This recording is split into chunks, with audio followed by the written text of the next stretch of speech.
The air in the kitchen went cold the second he stopped smiling. It was a Tuesday evening, quiet and deceptively calm in our high-rise apartment overlooking the bustling core of downtown Chicago. The city lights, usually a shimmering blanket of promise, felt distant and cruel. Maya, was stirring a pot on the stove, the scent of rosemary and garlic failing to cover the sudden acrid smell of panic rising in my throat. James stood in the doorway. He was wearing his best cashmere sweater, the expensive kind I had insisted he buy. He looked successful, polished, and utterly inhuman. He didn't raise his voice. He simply delivered the sentence that shattered my world into fine, glittering dust. He said he was leaving. I didn't turn around. I kept stirring the pot, the wooden spoon scraping against the ceramic. The silence stretched until it cracked. "I'm leaving you for Chloe," he said, naming his 23-year-old secretary. The sound of her name, cheap and thin, felt like sand poured into the complex machine of my life. The spoon stopped moving. I looked down at the savory, perfect meal I had been preparing, a meal for a man who no longer existed. Then came the sentence that was meant to crush me. "You'll get nothing in the divorce because I hid everything." It was a statement of absolute power, a final, cruel flourish of the pen across the ledger of our 10-year marriage. He told me, with the arrogant confidence of a predator, that he had drained our joint account, the massive 7-figure repository of our life's work. He had liquidated my trust, emptied the retirement funds, and ensured that when the papers were served, I would be standing in the wreckage of a massive, cold, empty apartment with nothing but debt. His words hung in the air, heavy, malicious, and meant to invoke tears, screaming, and collapse. But the collapse didn't come. I felt the blood drain from my face, turning the betrayal into a cold, pure focus. I simply turned off the stove. The scent of the forgotten dinner quickly vanished, replaced by the sterile clarity of my new reality. James watched me, waiting for the performance, the tears, the rage, the begging. He was waiting for the woman he knew, the quiet, supportive wife who believed he was a genius. He was waiting for me to confirm his power. I walked past him, silent. I went to the window, looking out over the glittering, vast expanse of the city he thought he owned. He didn't know the most important, terrifying truth. The city lights outside were all part of my secret kingdom, a kingdom he never knew existed. James thought he had hidden everything. He had no idea that I was friends with Chloe's husband, Marcus, and he had no idea that Marcus and I had been planning this moment, not for weeks, but for months, turning James's planned victory into his own absolute ruin. The air in the room was thick with unspoken violence. James stood there for 20 agonizing minutes expecting a scene. When I gave him only silence, he grabbed his monogrammed weekender bag and walked out, the click of the heavy door lock a sound of finality. He thought he was walking toward freedom and wealth. He was actually walking into a beautifully constructed golden trap. I did not move until I heard the elevator door shut 2 floors down. Then, I finally went to my secret laptop, the one he had never seen. I didn't cry. I was too busy executing the final, devastating move. The first thing James had done was liquidate the joint savings account, the one labeled Future. It held a massive 6-figure balance. When I checked the transfer log, the funds had been moved to a numbered offshore account. I watched the screen, not with panic, but with a deep, silent satisfaction.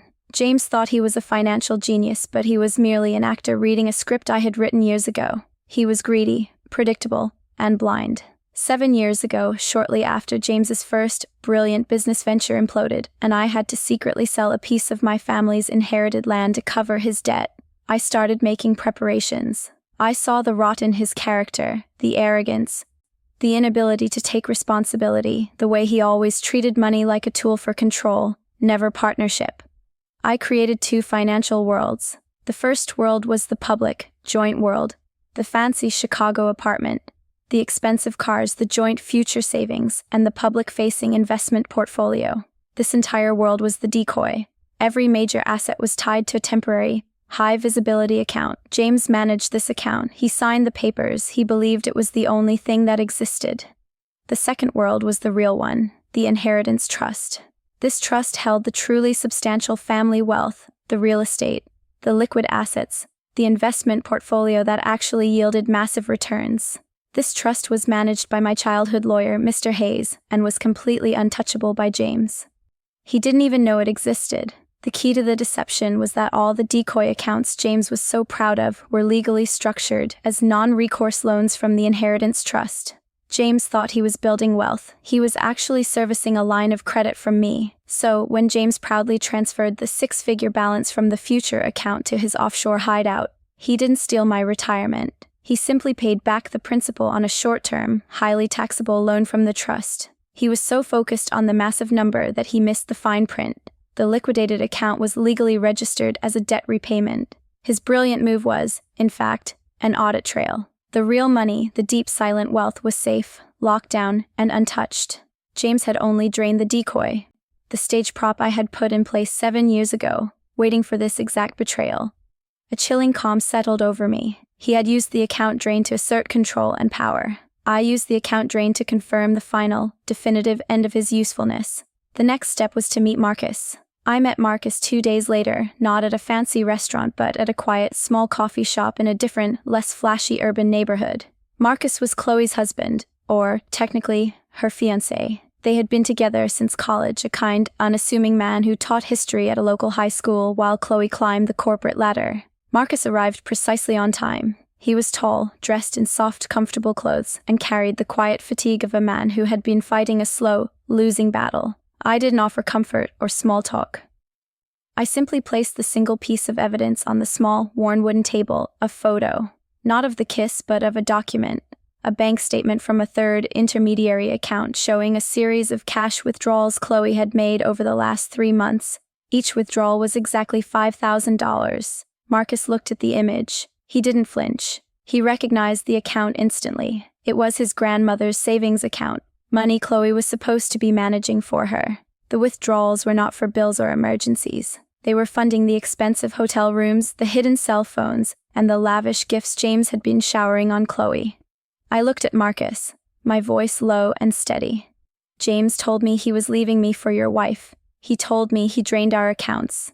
He did not know that I have known about the financial drain for months. He does not know that I have been tracking his movements, and hers. Marcus nodded slowly. He didn't seem surprised by the affair, only by the magnitude of the financial crime. He reached into his coat and pulled out his own piece of evidence, a thin, yellowed notebook. I didn't call you because of the apartment, Maya, Marcus whispered, his eyes never leaving the notebook. I called you because of the charity. The Heart and Hope Foundation James runs, the one he's constantly promoting. The foundation was James's pride, his ultimate tool for public acclaim. He claimed it raised millions for local children's education.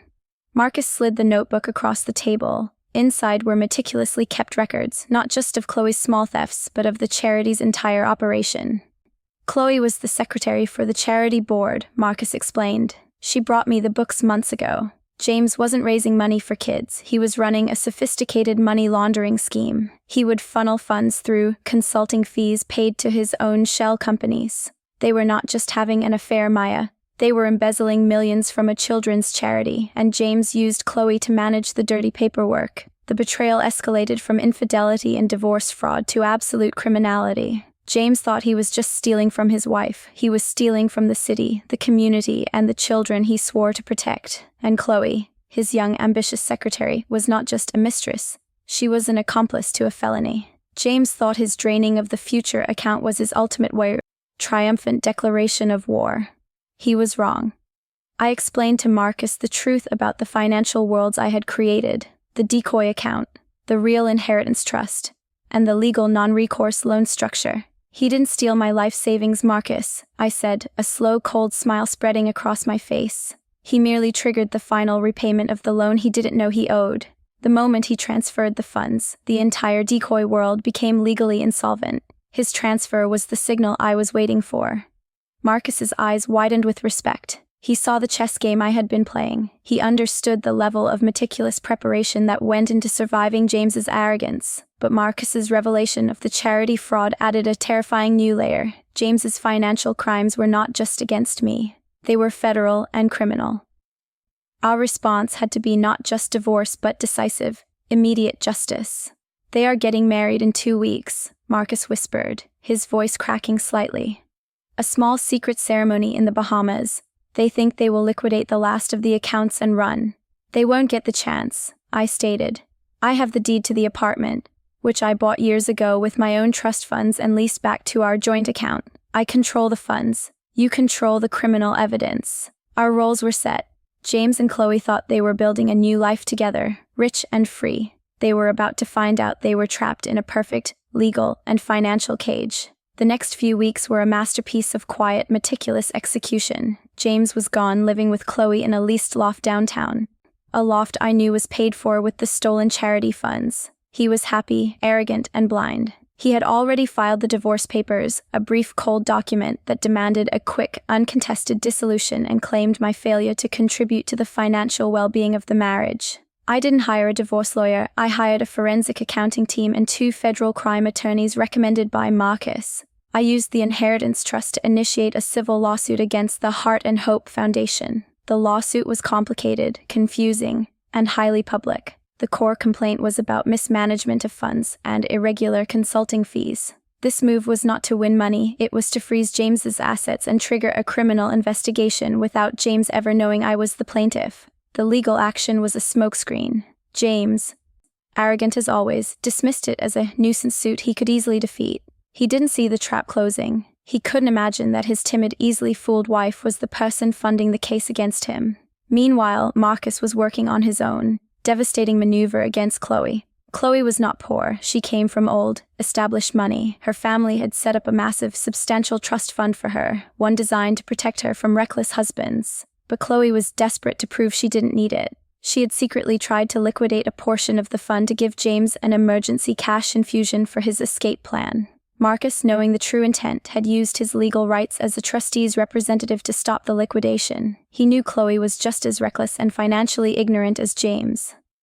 But then came the second shocking twist. I was sitting in Mr. Hayes's office, reviewing the final injunction against the charity, when the lawyer pushed a single document across the table. It was a pre-nuptial agreement, but not mine. It was a draft prenup between James and Chloe, hastily drawn up for their Bahamas wedding. "This is the real brilliance of James's scheme, Maya," Mr. Hayes explained. "He wasn't just planning to marry her for companionship, he was planning to take her money legally." The prenup, which Chloe had clearly signed in a desperate attempt to prove her loyalty, stipulated that, in the event of any divorce, James would retain a 75% stake in her family trust assets. James, knowing the trust was substantial, had intended to marry her, get the money, and then likely discard her later. But the most damning part was the second clause. Chloe had also secretly changed the beneficiary designation on a secondary, smaller trust her grandmother had left her. She had made James the 100% beneficiary. Chloe was giving James her future, blindly convinced he was her savior. But in James's mind, Chloe was just another asset to be drained and discarded. The realization was a new kind of cold rage. James was a black hole of greed, willing to destroy everyone, his wife, his mistress, the children's charity, for money. Mr. Hayes looked at me. "We have the original documentation from before Chloe signed this. We can challenge the validity, but that takes time." I didn't need time. I didn't need a challenge. I just needed access. Marcus, as the trustee's representative, had the power. We spent a long night in my office, silent, working side by side. The plan was elegant, cruel, and perfectly legal. We didn't contest Chloe's prenup with James. We didn't need to. We just needed to swap the final paperwork. Marcus, using his authority, executed a final, legally binding amendment to Chloe's grandmother's trust. The 100% beneficiary designation was quietly switched back to Marcus. The documents were legally filed, stamped, and backdated one day before James and Chloe's secret wedding date. James and Chloe would fly to the Bahamas, get married, and James would believe he had secured his future, a successful charity money laundering scheme, a clean divorce from me, the poor, clueless wife, and the legal rights to Chloe's vast trust fund. They would be wrong on all 3 counts. The third, most devastating twist was about to land. James and Chloe left for the Bahamas 2 weeks later. I was still living in the Chicago apartment, attending my fake business meetings, wearing the perfect smile. I knew the precise hour they would be saying their vows. At that exact moment, I pressed the final button. The legal team initiated the federal injunction. The civil suit against the charity instantly escalated. The government, armed with Marcus's meticulously kept records, froze every single asset tied to the Heart and Hope Foundation and James's personal LLCs, citing money laundering, wire fraud, and grand larceny. The massive offshore account James had so proudly drained the future funds into was seized as evidence of the crime. James and Chloe were married, triumphant, on a white sand beach. At the exact same time, the money they believed was theirs vanished. They returned to Chicago a week later. They walked into their lease loft full of sun and arrogance. James called his attorney first thing. He expected to hear about my whining, my pleading, and the final, cheap settlement he would graciously grant me. Instead, his attorney was silent. Then came the devastating, cold report. James, your assets are frozen. All of them. The foundation is under federal investigation. Your offshore account has been seized. The charges are massive. The shock hit James like a physical blow. His arrogance instantly collapsed. He didn't understand. Who would do this? Who had the power? He hadn't even talked to me. He looked at Chloe, his new wife, his savior. Call your lawyer. We need to access your trust. We'll use your money to fight this. Chloe, panicked, called her own trustee.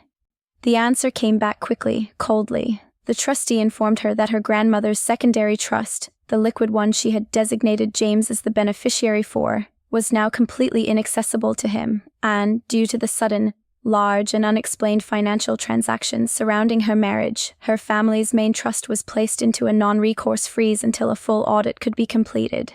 James had married a woman he believed to be a financial fortress. He had married an empty vault. They began to fight, a desperate, ugly public battle in the leased loft. Chloe, realizing she had given her entire future to a man who was now bankrupt and facing federal prison, turned on him with the fury of a woman who had been scammed. James, realizing he had chosen a mistress over a wife who was secretly his financial savior, saw his entire, carefully constructed world turn to dust. The final piece of the puzzle fell into place for James hours later. He called his old lawyer, the one who handled the house deed. The apartment. We still have the apartment. It's joint property. The lawyer, tired and defeated, gave him the final, cold truth. James, the apartment was purchased 7 years ago by a holding trust. You were leasing it. The legal owner is a subsidiary of the inheritance trust. The lease was terminated today at 11 a.m. due to violation of the financial solvency clause. You have 4 hours to vacate. James was ruined. Not just financially, but absolutely. He lost his wealth, his business, his new wife, who now hated him more than I ever could, and his home. The quiet wife he dismissed as nothing was the one who had methodically taken everything. I was sitting in my own office, not the Chicago high-rise, but a quiet, secure space near the lake, reviewing the final injunctions. The scent of pine and clear air replaced the stale, cold air of betrayal.